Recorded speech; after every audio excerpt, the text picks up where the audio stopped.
Alhamdulillah, Alhamdulillah ala ni'amillah, wassalatu wassalamu ala rasulillah, Sayyidina Muhammad ibn Abdullah, amma ba'd. Puji syukur kehadirat Allah subhanahu wa ta'ala atas segala limpahan karunia, serta nikmatnya kepada kita semua, sehingga di malam hari ini kembali bersama-sama kita dapat hadir untuk mengikuti ta'lim rutin yang biasa kita adakan. Mudah-mudahan hadirnya kita pada malam hari ini senantiasa dalam lindungan dan dalam curahan rahmat Allah Subhanahu wa taala. Salawat teriring salam tidak lupa pula kita sanjungkan kehariban junjungan kita baginda Nabi besar Muhammad sallallahu alaihi wasallam yang syafaatnya senantiasa kita harapkan di yaumil qiyamah. Mari saja ta'lim kita pada kesempatan malam hari ini kita buka dengan Ummul Quran suratul Fatihah. Dan selalu kita berharap kepada Allah Subhanahu wa taala semoga dengan barokah Ummul Quran ini apa yang akan kita kaji dan kita pelajari di malam hari ini bermanfaat untuk kita semua fid din wa dunya wal akhirah. Bismillahirrahmanirrahim. Al-Fatihah ala hazihi niyyah wa ala kulli niyatin salihah. Wassalamah wal afiyah wal barakah wal ilman nafi'ah wa ila hadratin nabiyil mustafa Muhammadin sallallahu alaihi wasallam. ولخصوصا المؤلف هذا الكتاب الشيخ عبد الرحيم بن أحمد القاضي ولخصوصا صاحب المقام الوالد والمغفر له ولجميع المسلمين والمسلمات والمؤمنين والمؤمنات الأحياء منهم والأموات ولأصحابه الكرام الفاتحة. أعوذ بالله من الشيطان الرجيم. بسم الله الرحمن الرحيم. الحمد لله رب العالمين الرحمن الرحيم مالك يوم الدين إياك نعبد وإياك نستعين اهدنا الصراط المستقيم صراط الذين أنعمت عليهم غير المغضوب عليهم ولا الضالين رب اغفر لنا ولوالدينا آمين.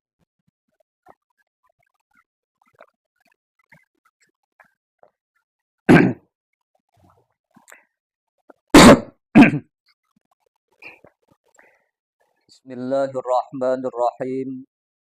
Al-babus sabi'u wassalasuna fi zikri suqin nasi ilan nar. Al-babus sabi' wassalasun, bab yang ke-37 fi zikri, di dalam menjelaskan suqin nasi ilan nar, digiringnya manusia ke dalam neraka. Yusaku a'dallahi ilan nari, akan digiring musuh-musuh Allah kepada neraka. Wa tusawwidu wujuhahum, dan menjadi hitam wajah-wajah mereka. Wa tazhaku a'yunuhum, dan melotot mata-mata mereka. Wa tahtammu afwahahum, dan terkunci mulut-mulut mereka. Fa izan tahu ila abwabiha, maka apabila sampai mereka kepada pintu-pintu neraka, istaqbaltahum azzabaniyat, menyambut mereka malaikat zabaniyah, bil aglali wassalasili, dengan belenggu dan rantai-rantai. Fatil kasilsilati tudu'u fi famil kufa fi famil kafiri, maka rantai itu diletakkan di mulut orang-orang kafir. Wa takhruju min duburihi, dan akan keluar dari duburnya. Wa tagillu yadaihi yusra, dan dibelenggu tangan kirinya, ila unukihi, kepada lehernya. Wa tadkhulu yadahul yumna fi sadrihi, dan akan dimasukkan tangan kanannya ke dalam dadanya. wa tanzi'u min baini katafai, dan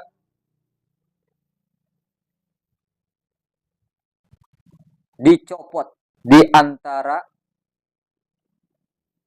dua tulang belikat. Wa yasuddu bisalasili, dan diikat dengan rantai. Wa yukranu kullu adamin minhum ma'asyaitani fi silsilati, dan dibarangkan tiap-tiap anak Adam di antara mereka, merekanya orang kafir, ma'asyaiton, bersama-sama setan, fi silsilati, di dalam rantai. Wa yusabu ala wajhihi,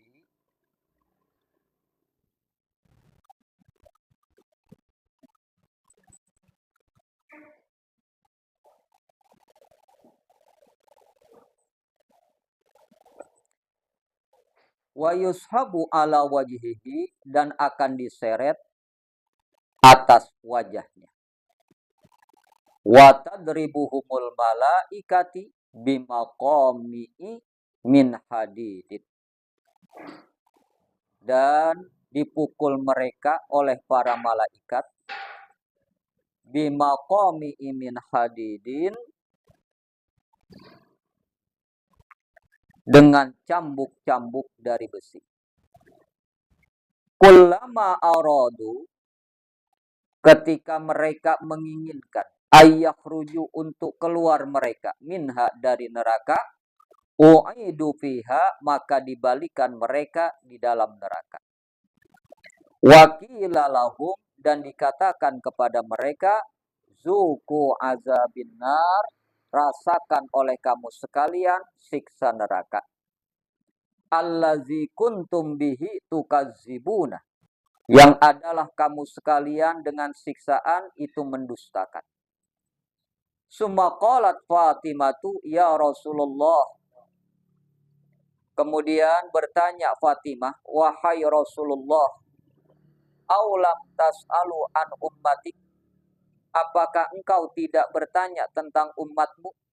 Kaifa yadkhulunaha, bagaimana mereka akan memasuki neraka?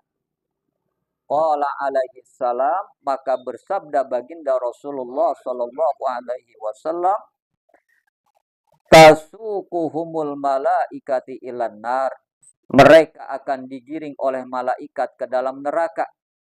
Fala tusawidu wujuhahum, maka tiada hitam wajah mereka, wala tazroku, dan tiada melotot, a'yunuhum, mata-mata mereka, wala tahtamu afwahahum, dan tiada terkunci mulut mereka, wala yuqarrinuna ma'asyaiton, dan tiada dibersamakan bersama setan, wala tadau alaihimus salasila, dan tiada diletakkan atas mereka rantai-rantai, wal aglad, dan belenggu.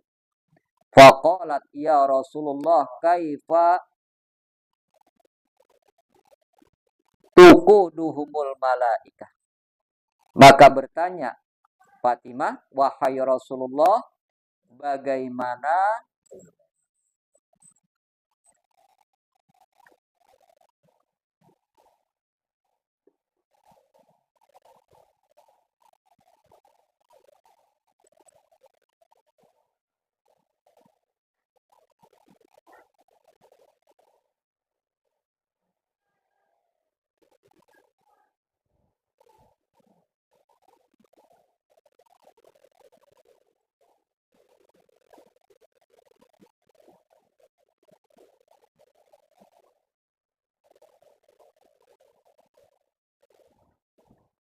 kaifa tuquduhumul malaikah, bagaimana memperlakukan mereka para malaikat.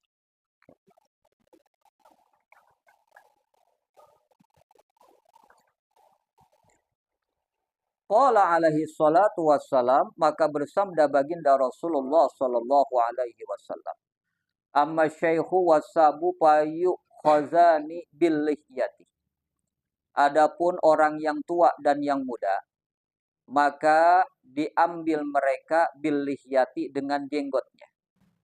Wa amman nisaa, titiknya 1 2 tuh. Babil lazawibi wan nasiyati.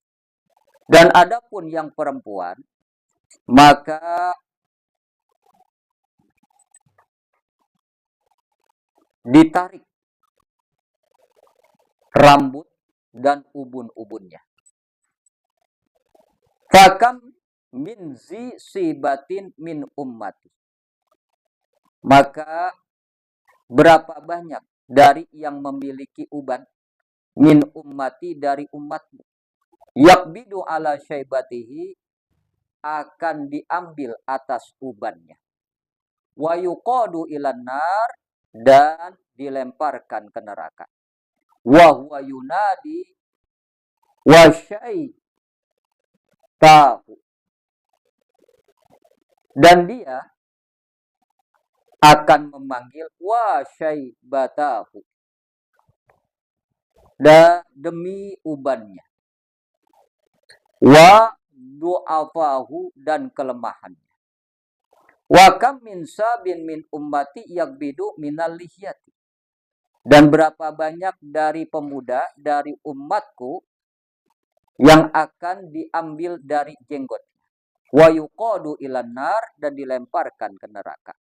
Wa huwa yunadi, dan dia berkata atau memanggil wa sabahu, celaka masa mudanya. Wa ahsanu suratahu, dan bagus rupanya. Wa kam min imro'atin min ummati yakbidu ala nasiyatiha, dan berapa banyak dari perempuan dari umatku yang diambil atas ubun-ubunnya. Tuqadu ilan nar, dilemparkan ke neraka. Wahia tunadi, dan dia berkata atau memanggil wa fadai wa fai dohanahu, celaka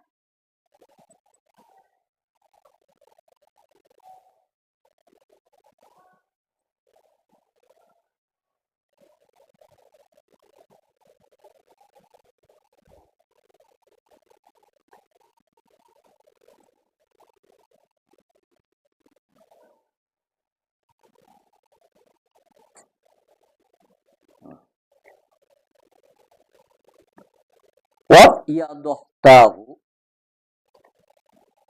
betapa malunya, wahtaka satrahu, dan terbuka tutupnya. Hatta yantahi biha ila malik, sehingga sampai dengannya, nyanya itu perempuan tadi, ila malik, kepada malaikat Malik. Fa iza nazara ilaihim, maka tatkala melihat malaikat Malik kepada mereka, Malikun, malaikat Malik, yaqulu lil malaikah, berkata atau bertanya kepada para malaikat. Man haula, siapa mereka semua? Fama warada alaina minal askiyai a'jabun min haula. Maka tiada menolak atas kami dari orang-orang yang celaka yang lebih menakjubkan dari mereka. Lam tusawidu jahum, tiada hitam wajah-wajah mereka. Walam todo usalasil wal aglal, dan tiada diletakkan rantai dan belenggu fi a'nakihim, di tengkuk-tengkuk mereka. Fatakulul malaikah, maka menjawab malaikat, hakaza amarona an na'ti bihim ala hazihil halah. Yang demikian itu diperintahkan kepada kami untuk mendatangkan kepada mereka atas keadaan ini. Fayaqulu, maka bertanya malaikat lahum kepada mereka. Ya maksarul askia, wahai sekalian orang-orang yang celaka, man antum, siapa engkau?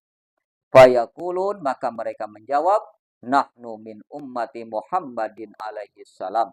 Kami termasuk umat Muhammad sallallahu alaihi wasallam. Titik sampai situ. Pada malam hari ini kembali kita melanjutkan kajian dari kitab Daqaiqul Akhbar, memasuki bab yang ke-37. yang di dalamnya menerangkan tentang keadaan manusia nanti digiring ke dalam neraka. Manusia yang digiring ke dalam neraka dapat dipastikan mereka adalah musuh-musuh Allah Subhanahu wa taala selama hidup di alam dunia. Karena dosa-dosanya dan karena kemaksiatannya kepada Allah, maka akhirnya dia mendapatkan cap sebagai musuh-musuhnya Allah Subhanahu wa taala. Dan musuhnya Allah ini terdiri dari orang-orang kafir, orang-orang munafik, begitu juga orang-orang Islam yang banyak dosanya dan kemaksiatannya kepada Allah Subhanahu wa taala. Maka diterangkan di sini bahwasanya digiring musuh-musuh Allah nanti ke dalam neraka. Keadaan wajah mereka itu hitam legam. Ditambah lagi melotot matanya seakan-akan seperti mau keluar. Dan ditambah lagi mulut-mulut mereka terkunci rapat, tidak mampu berbicara walaupun sedikit pun. Dan ini sesuai dengan yang dikatakan Allah di dalam Al-Quran. Kata Allah, Al-yawma nakhtimu ala afwahihim wa tukallimuna aydihim wa tashhadu arjuluhum bima kanu yaksibun.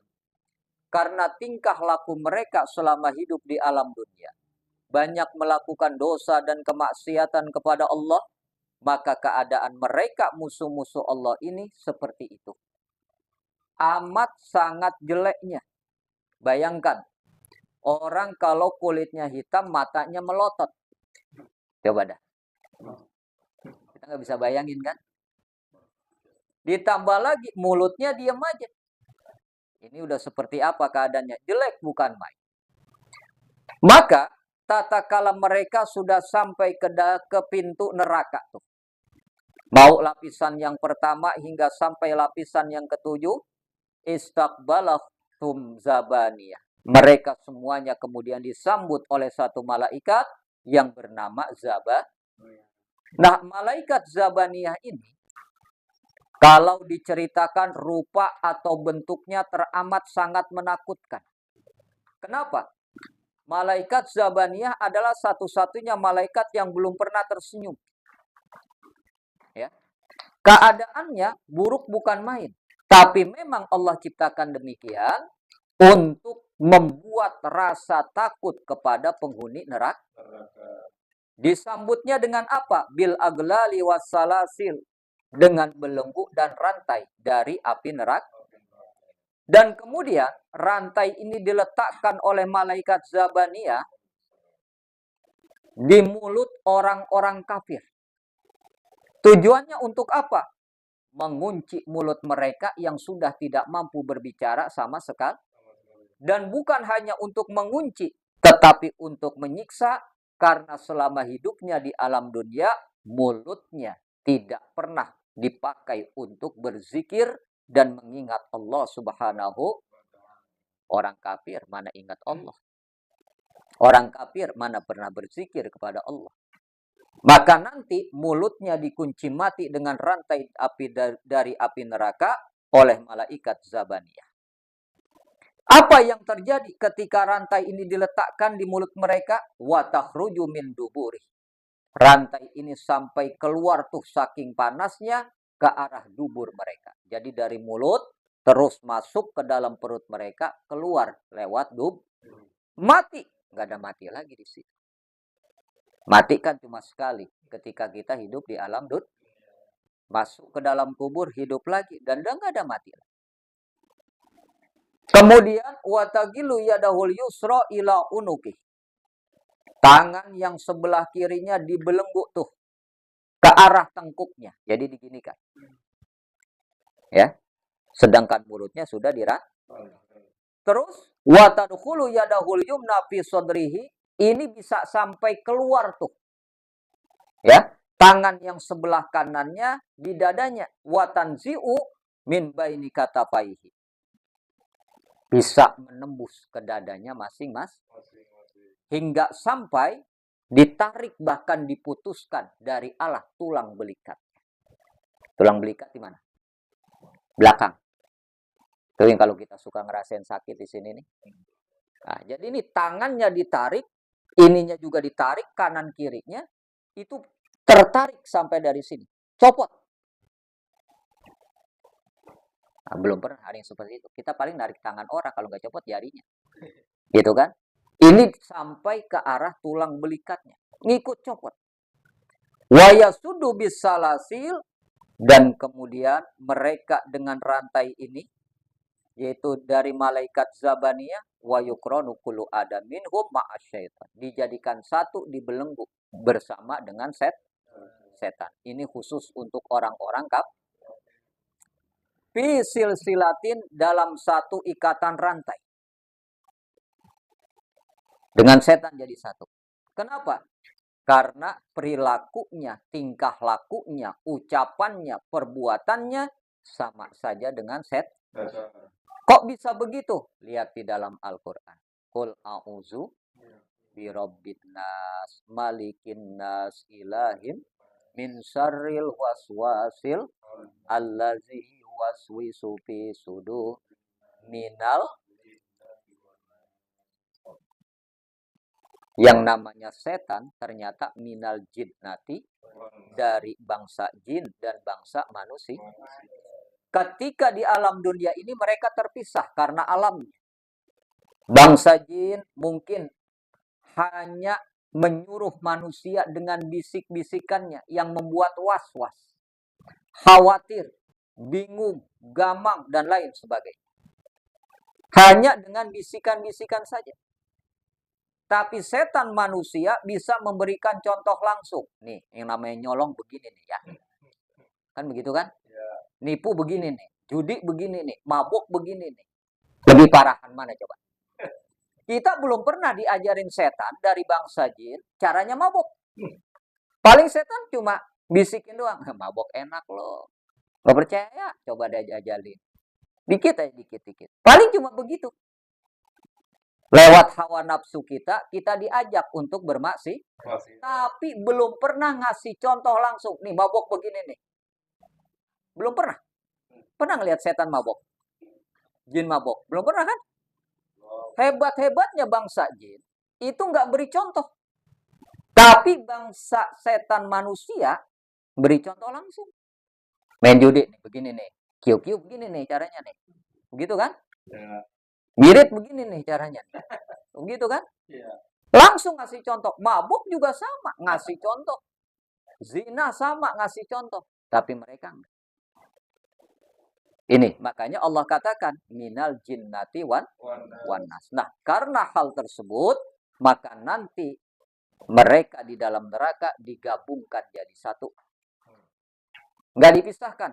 Dan ini untuk orang-orang Lalu apalagi? Wa yasabu ala wajhi wa tadarrahumul malaikah. Dan mereka kemudian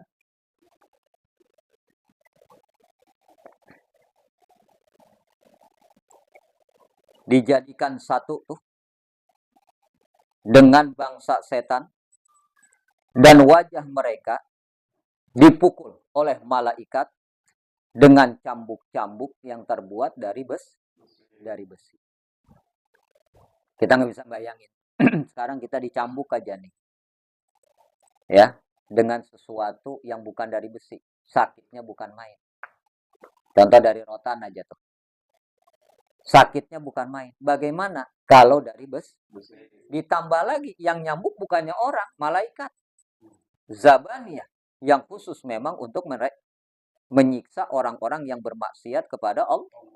Sampai-sampai mereka ini kullama aradu ayyakhruju minha wa'idu fiha. Mereka pengen keluar dari yang namanya neraka. Mereka berlari ke sana kemari pengen keluar, cuma dibalikin lagi sama malaikat. Masuk lagi ke dalam neraka. Artinya apa? Berusaha sekuat apapun para penghuni neraka ini pengen keluar dari neraka nggak akan mampu. Pengawasan malaikat ini ketat. Satpam aja kalau ngawasin ketat. Apalagi yang namanya malaikat. Ada yang iseng-iseng udah nyampe pinggiran, dibalikin lagi sama malaikat. Lari lagi ke tengah, terus begitu.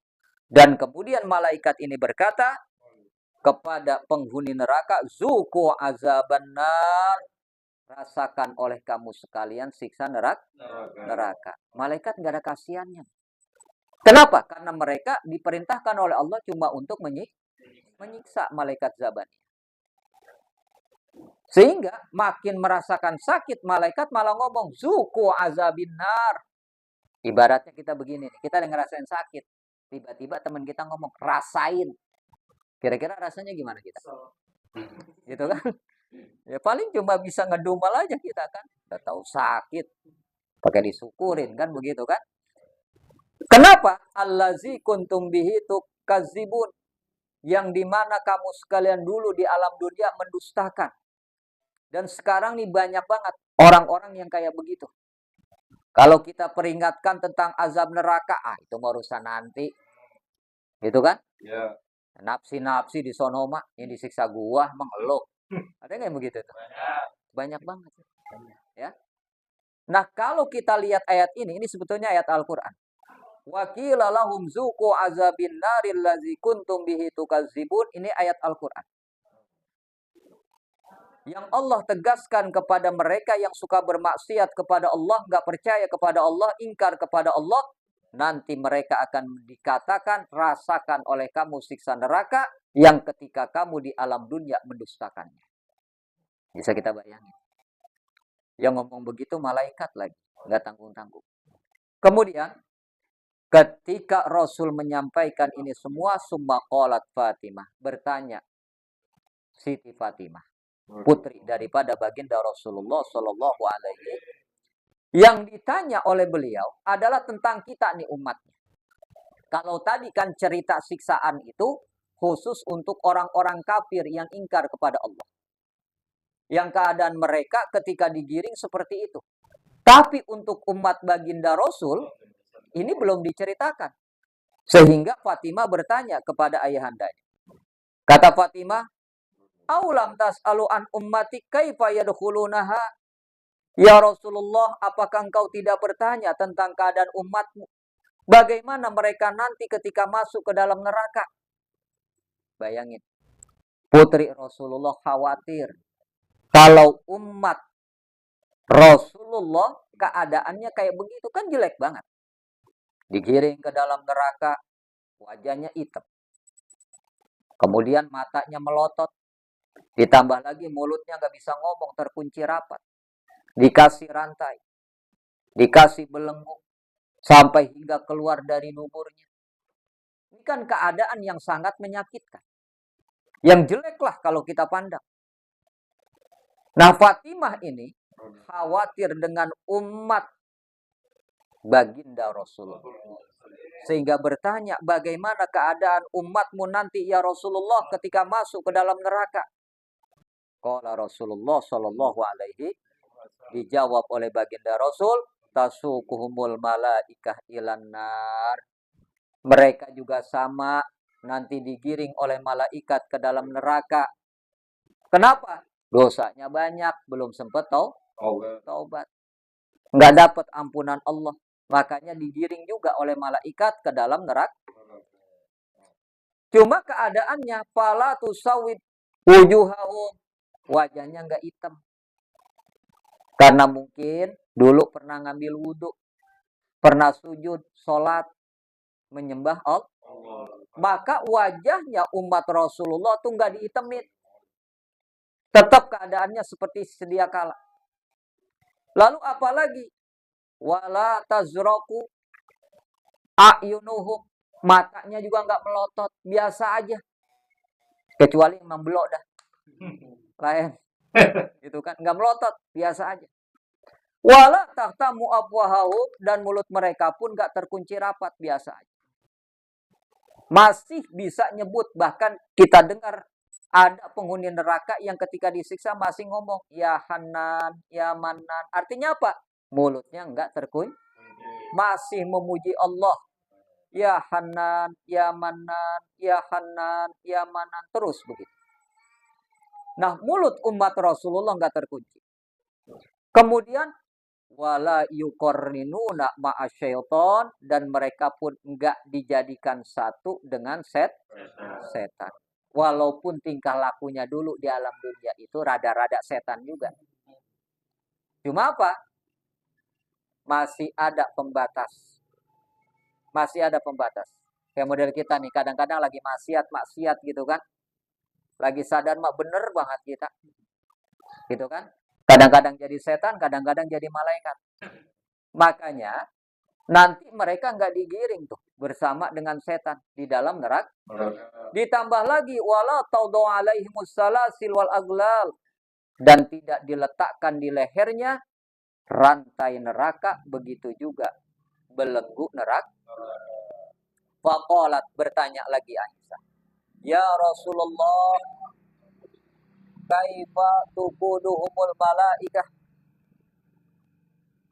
Wahai Rasulullah, kata Fatimah, bagaimana keberadaan mereka nanti ketika disambut oleh para malaikat? Kalau tadi orang-orang kafir disambutnya kan gak tanggung-tanggung, gitu kan? Yang nyambut adalah malaikat Zabani. Dan keadaannya ya seperti itu tadi. Dikasih rantai gitu kan, dibelenggu, dijadikan satu. Bagaimana nih buat umat Rasulullah?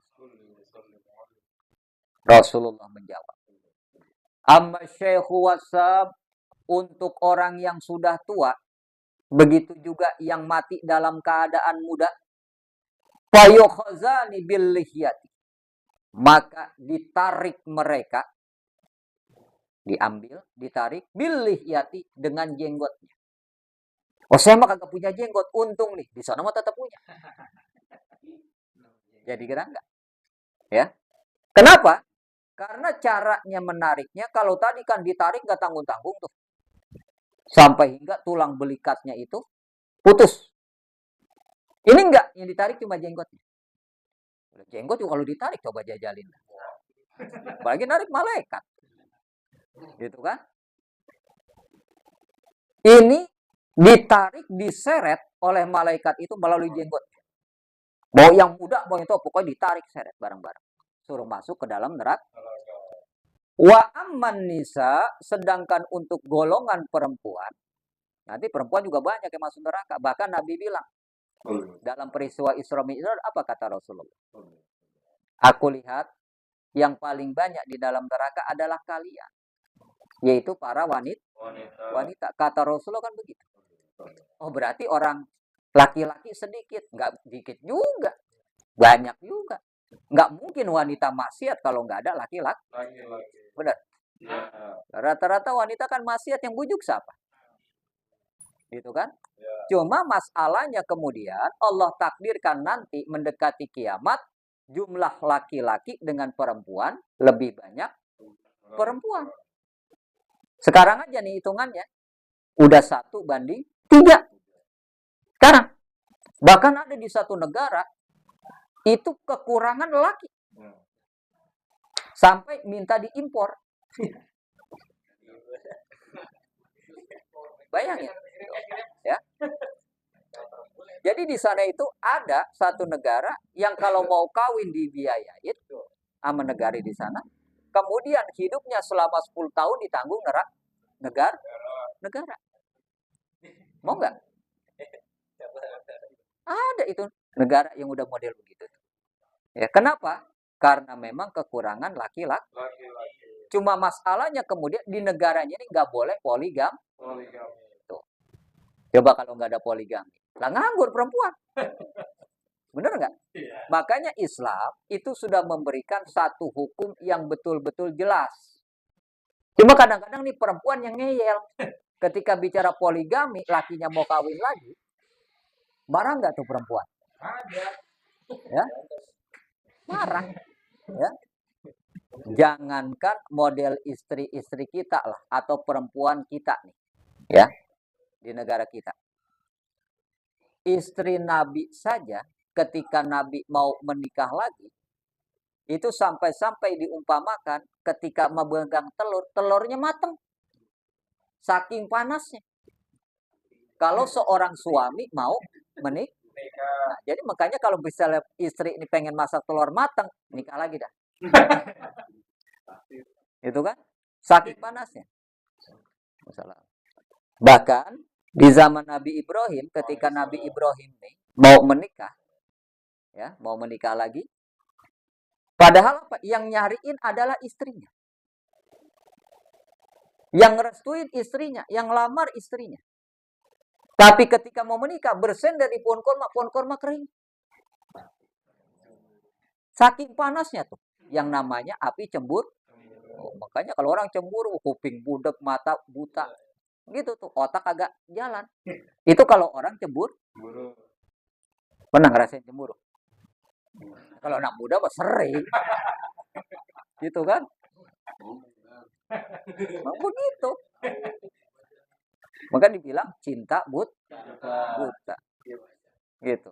Kenapa? Karena tertutup dengan yang namanya nafsu. Nah, ini penyebabnya. Nah, buat golongan perempuan ini, ketika masuk ke dalam neraka, mereka yang diambil adalah pazawa ibu wan nasiyah. Yaitu rambutnya tadi tuh, melalui rambut dan ubun-ubunnya.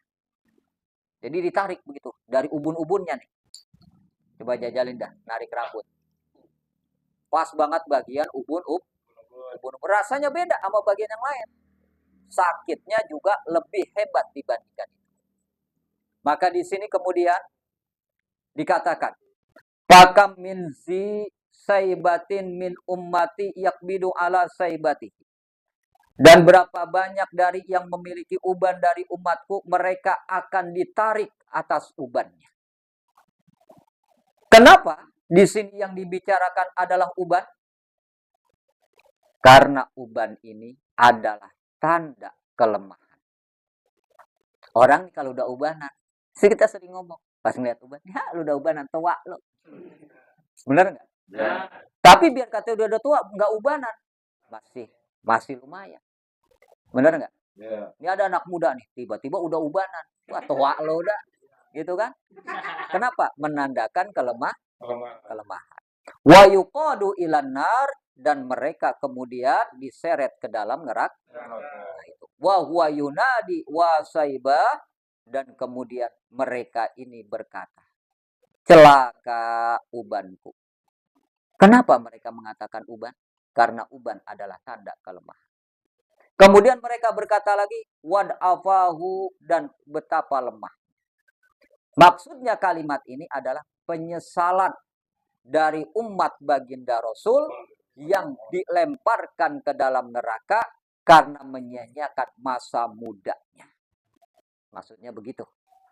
Ya. Orang kalau udah ubanan berarti deket tua. Kan begitu? Yeah. Orang kalau udah lemah nih, penyakitan, udah dikit lagi dah mau mati.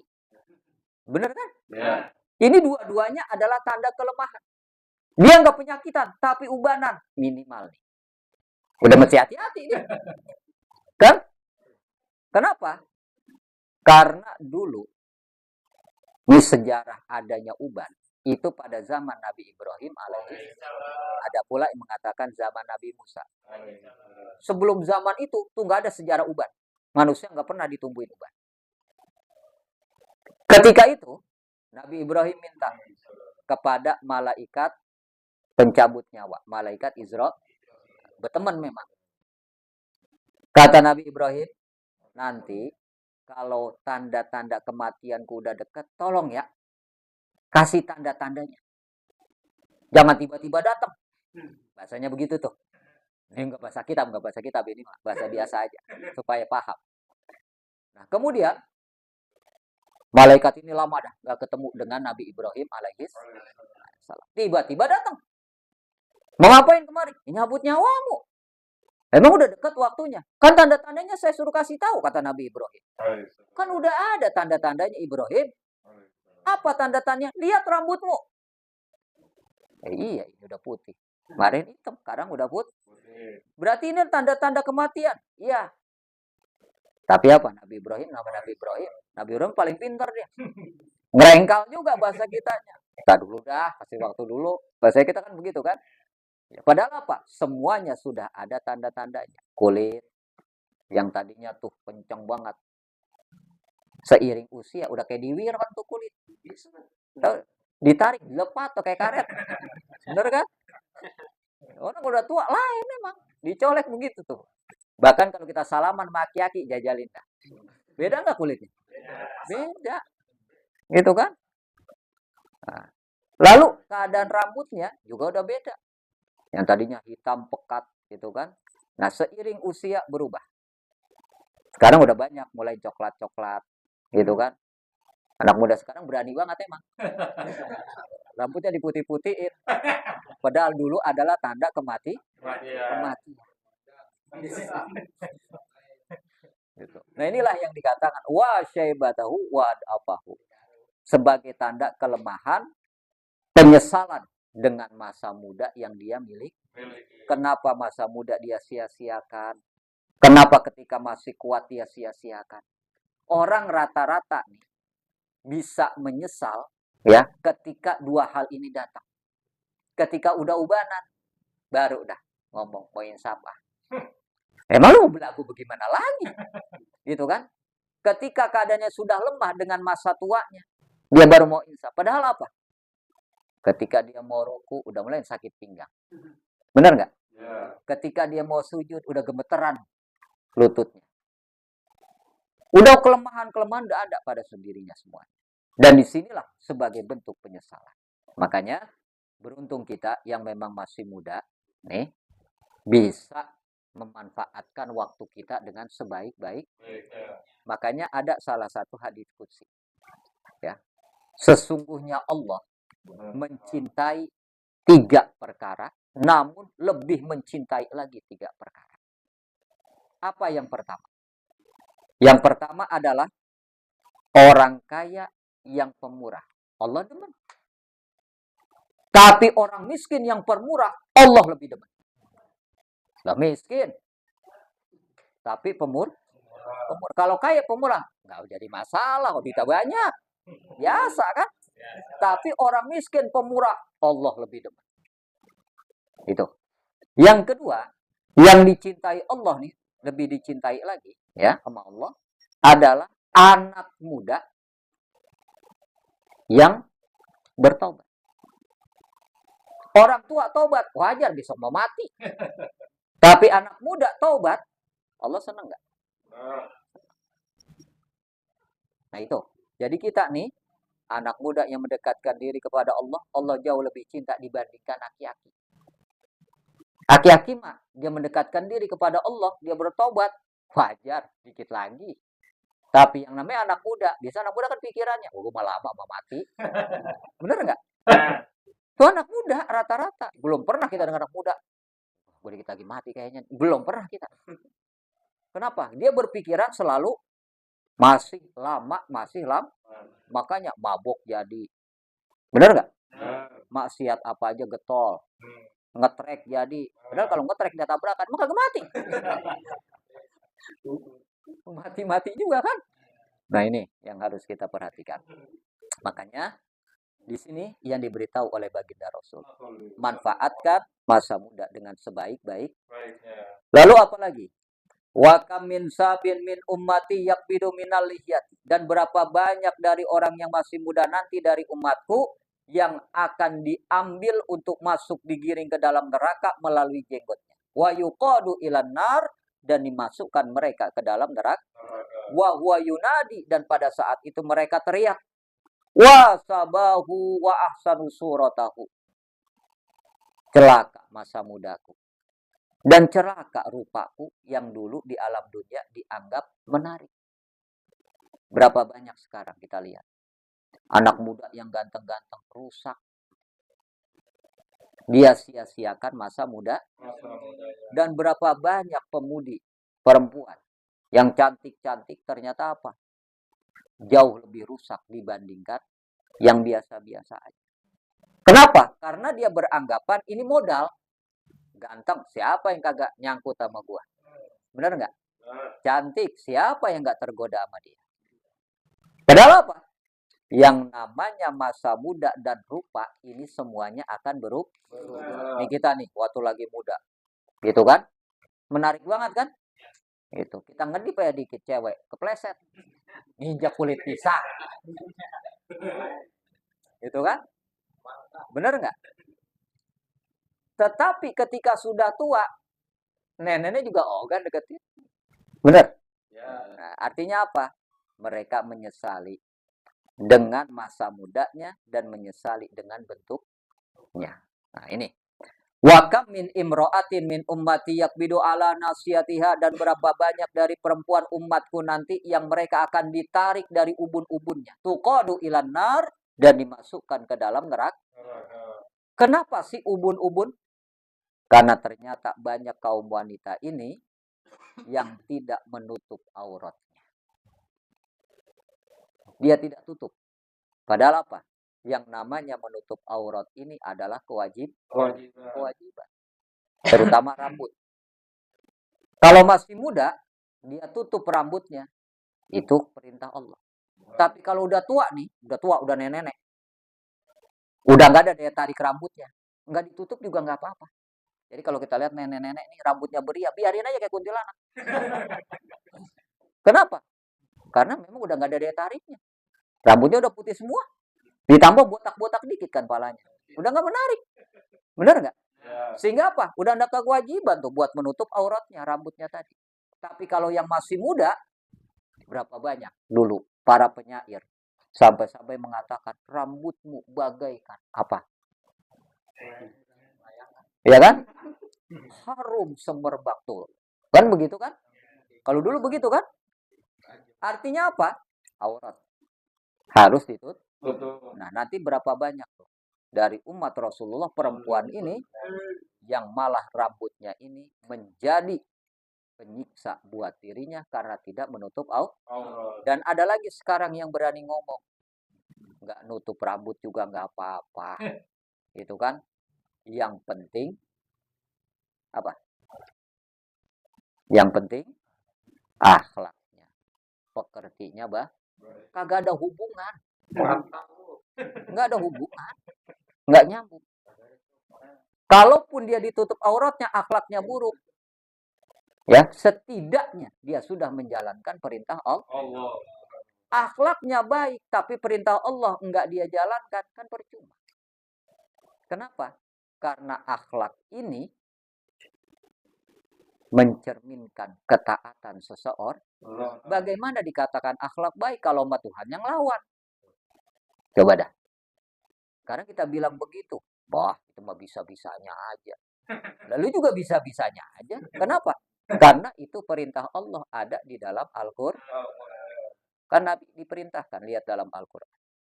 Kata Allah, ya ayyuhan nabi, wahai Nabi, perintahkan kepada istrimu untuk menutup auratnya. Dengan apa? Dengan jilbab. Panjangkan. Jadi beda nih. Ini sekarang di kita, itu jilbab kalau cuma tibang sampai di sini, itu bukan jilbab namanya. Karena yang namanya jilbab itu menutup hingga sampai bawah. Minimal pantatnya juga ketutup. Coba sekarang kita lihat.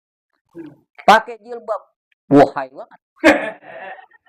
Sekalinya pakai baju, ketat banget. Jadi ini baru setengah yang kayak begini nih. Baru setengah ya. Belum secara keseluruh. Padahal apa? Islam mengajarkan kalau mau masuk seluruhnya. Jangan separuh. Nah, kita kan masih separuh. Tapi mudah-mudahan kita berdoa. Mudah-mudahan seluruhnya akhirnya bisa menjalankan syariat Islam. Nah ini buat kaum wanita tuh begitu tuh. Dan kemudian wahiyatun dan para wanita ini yang digiring masuk ke dalam neraka berkata, wa fayadhatahu wa takasatrahu. Dan betapa malunya dan terbuka penutupnya. Artinya apa? Di saat itu mereka menyesali. Kenapa? Ketika di alam dunia mereka semua kurang rasa malunya. Ingat, perempuan, ini perempuan, kalau rasa malunya sudah hilang, maka gampang berbuat maksiat. Ya. Makanya dibilang, ada 3 hal juga yang memang kalau dimiliki oleh laki-laki, ini jadi jelek. Tapi kalau dimiliki perempuan, jadi bagus. Laki-laki nih, gede rasa malunya, jelek. Bener. Laki-laki nih, rasa malunya gede, jelek. Tapi perempuan gede rasa malunya, cakep. Kenapa begitu? Lah laki-laki kalau malunya nih banyak, gengsinya tinggi. Lah, mau ngapain coba? Ayo dah. Usahanya kurang, ikhtiarnya kurang. Jadi laki-laki itu punya rasa malu, harus punya. Tetapi pada tempatnya. Gitu. Tapi kalau perempuan, di mana saja, kapan saja, harus memiliki rasa malu. Jadi nggak ada batasnya kalau buat perempuan. Tapi buat laki-laki, ada waktunya. Kapan dia memiliki rasa malu? Contoh, ini laki-laki misalnya. Dia nggak punya duit. Gengsinya tinggi. Kerja apa aja dia nggak mau. Makan. Lah lapar, sumur-umur. Bener nggak? Kan begitu kan? Jadi buat laki-laki ini, yang namanya pekerjaan, itu semuanya adalah untuk meningkatkan derajat, martabat, apapun pekerjaan kita. Tapi laki-laki yang nggak pernah bekerja, rendah nilainya. Jadi kalau kita masih punya kerjaan, syukuri alhamdulillah. Apapun kerjaan kita, lakukan dengan senang hati. Kenapa? Itu adalah martabat buat kita. Ya, punya nilai kita akhir. Jadi nggak usah gengsi-gengsi. Yang penting halal. Itu aja inti. Mau apa kek? Yang penting halal. Begitu. Nah kalau buat perempuan, rasa malu ini di mana saja diperlukan. Ketika dia masih sendiri, belum berumah tangga, rasa malunya harus tetap dijaga. Ketika dia punya suami, rasa malunya juga harus tetap dijaga. Terlebih lagi, udah tambah. Nggak bisa dikurangi, malah harus lebih. Makanya nanti banyak perempuan itu yang masuk ke dalam neraka dikarenakan rasa malunya hilang. Dan lihat di zaman sekarang. Khususnya di TikTok. Wah, ilaha illallah. Udah kayak ular keket. Tahu ular keket? Musik kemana tuh, joget kemana gitu kan, dia ngerti juga kagak gitu kan. Nah, ini kan ditonton semua orang, rasa malunya udah hilang. Dan ingat, kalau rasa malu udah diangkat dari seorang perempuan, rusak pasti. Nggak mungkin, pasti rusak. Ya. Kemudian apalagi? Wahtaka satrohu, terbuka sudah penutupnya. Artinya apa? Di situ ketahuan dia sebagai penghuni neraka. Kalau di dunia, perempuan sekarang itu kamuflasenya udah pintar banget. Bener. Udah pintar banget. Nyolong pakai jilbab. Gila. Subhanallah. Banyak yang begitu tuh. Seumur umur nih belum pernah dia kenal jilbab. Pas begitu kena kesangkut masalah aja, lah pakai jilbab. Kan setan ini begini. Bener nggak? Supaya ada rasa simpati dari orang lain. Ngapain? Percuma ditutupin. Karena permasalahannya memang sudah ada. Sekarang begitu tuh, kamuflasenya pinter banget. Nauzubillah. Nih. Makanya nanti dibuka oleh Allah Subhanahu hatta yantahi biha ila malik, sehingga sampai mereka diserahkan kepada malaikat malik. Siapa malaikat malik? Malaikat malik adalah malaikat penjaga neraka. Fa iza nazara ilaihim malik, maka tatkala malaikat malik melihat mereka, yaitu umat baginda Rasul, yaqulu lil malaika, bertanya malaikat malik kepada malaikat, man haula, siapa nih orang-orang ini? Fama warada alaina minal asqiya, maka tiadalah menolak kami daripada orang-orang yang celaka. Ajabu, lebih menakjubkan min haula, dibandingkan mereka. Kenapa? Karena wajah mereka enggak hitam, mata mereka enggak melotot, ditambah lagi enggak ada rantai, enggak ada belenggu di tengkuk mereka. Siapa mereka? Oh, penghuni neraka nih kayak begini modelnya. Yang tadi tuh udah masuk duluan, jelek-jelek banget kan begitu. Kok yang ini enggak? Padahal mereka adalah ahli neraka. Dijawab oleh malaikat Zabaniyah yang menyerahkan kepada malaikat Malik. mereka ini kami cuma diperintahkan, keadaan mereka disuruh seperti ini. Sehingga malaikat Malik akhirnya bertasaran bertanya, ya maksarul askia man antum? Wahai orang-orang yang celaka, siapa kalian? Maka menjawab, nahnu min ummati Muhammad alaihi salam. Kami ini adalah umat Nabi Muhammad sallallahu alaihi wasallam. Baru malaikat Malik tahu bahwa umat baginda Rasul masuk neraka saja masih diberi spesial. Kelasnya beda. Walaupun dosanya banyak. Enak nggak? Kagak enak juga orang masuk ke dalam neraka. Gitu kan? Nah ini ya. Maka dengan keadaan yang seperti ini membuat kesadaran kepada kita. Ya, bahwa yang namanya neraka dan orang-orang yang masuk ke dalam neraka keadaannya sangat menyakitkan dan menyedihkan.